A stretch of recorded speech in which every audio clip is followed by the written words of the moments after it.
fire responders sa syudad gi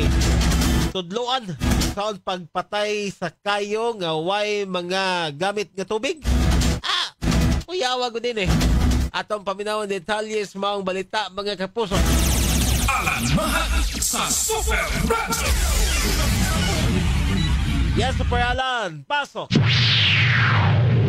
Mga fire responder din mismo sa Dakbayan sa Sugbo ang gitudloan ni retired General Addison Comara ang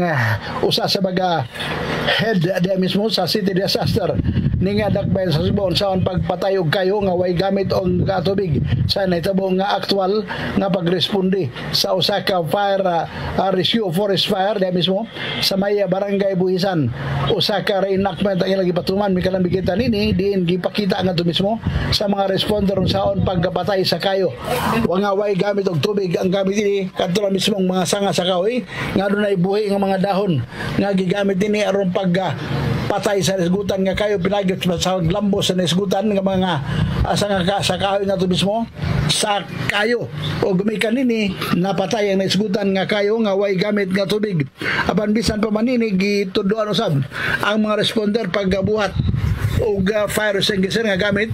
ag powder nga sabon aron sa pag magamit kini panahon sa emerhensya aron lugar na may mga sunog nga motumaw nga walay fire extinguisher magamit ang isgutan nga powder nga sabon nga ilang magamit nga homemade fire extinguisher nga mupatay og kayo atulon niya sa emerhensya. Ako sa Lamahit sa Jamie Super Radio DYWS dapat totoo.